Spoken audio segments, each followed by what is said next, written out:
It is said that just beyond the edge of the village, where the old Offingham Road meets the woods, something walks at dusk. Draped in grey, barefoot on gravel.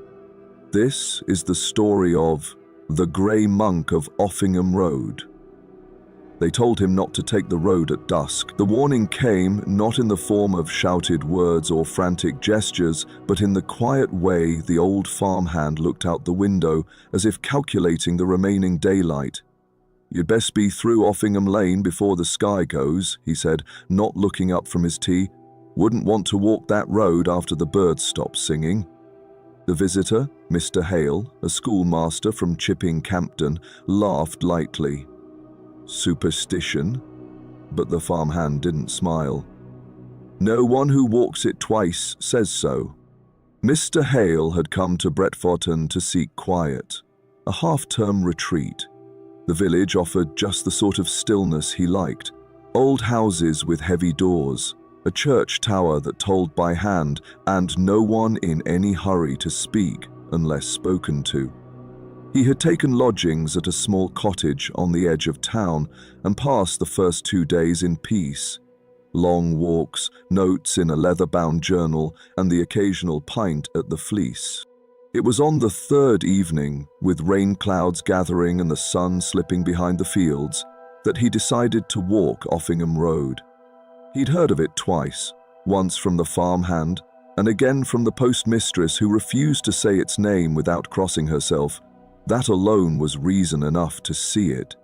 Offingham Road was not much of a road at all, more a track, gravel and hard-packed earth, lined with drooping trees and the slow encroachment of hedgerow. It stretched straight for a mile or so before bending into woodland. Hale walked it with his coat buttoned and his boots snapping twigs as he went. The air was still. The fields on either side lay dark and empty. But the road was odd.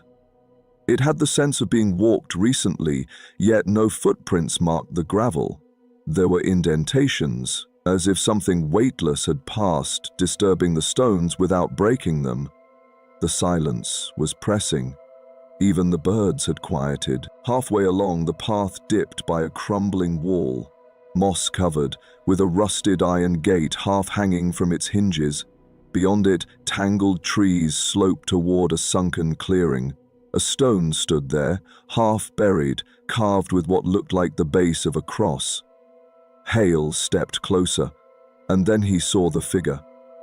Not approaching, not dramatic, simply standing.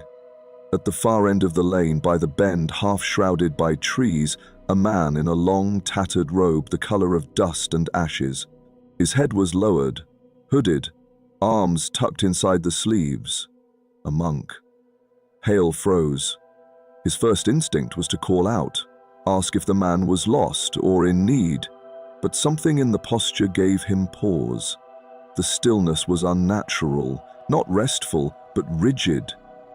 The man didn't move, didn't sway, didn't so much as blink in the breeze. And then he did move. He turned, slowly, and took one step forward. Hale backed away, hand gripping the old wall. The monk stepped again.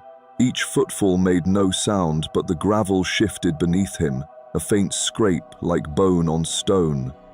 He passed beneath a tree. The branches didn't stir. His feet, bare, Hale now saw, left no print. Only dampness, like the sheen of morning dew. Another step, then another. But the eyes, they were wrong. Where Hale expected shadow or weary sadness, there was only a pale, glassy absence. Not blind, just void. The monk raised one arm, the sleeve hung loose, and pointed. To Harley. He ran, back down the lane, boots hammering the path, lungs burning. The air felt thick, not winded, but smothered. His heart beat wild, chest tight. He didn't look back.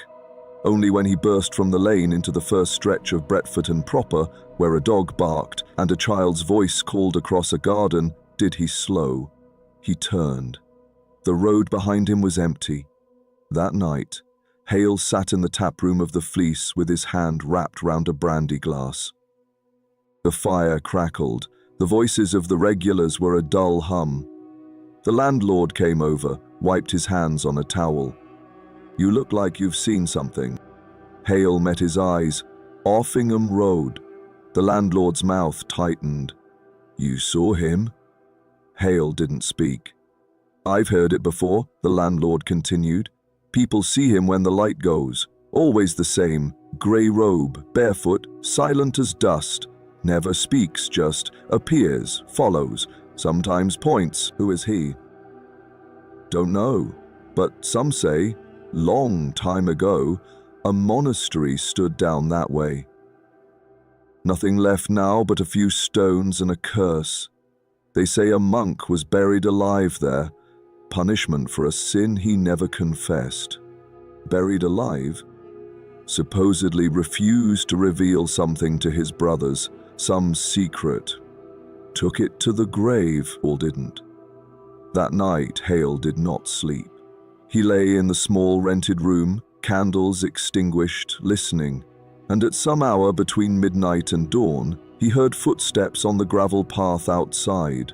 Soft, dragging, not hurried, not lost, just moving, steadily past the window. He did not rise to look. But in the morning, at the edge of his doorstep, he found a smear of damp gravel and 2 pale footprints. He left Bretforton the next day. The village was quiet, the lane overgrown. But years later, in the margin of a school book passed down from a pupil, was found a short note scribbled in pencil. "Offingham Road. Never again. Eyes like mirrors, voice like stone. The bend in Offingham Road is still there. The gate still rusts. And some evenings, when the sun falls flat and the birds go quiet, a barefoot figure in grey may be seen at the far end of the lane, pointing toward those who do not yet know they are guilty."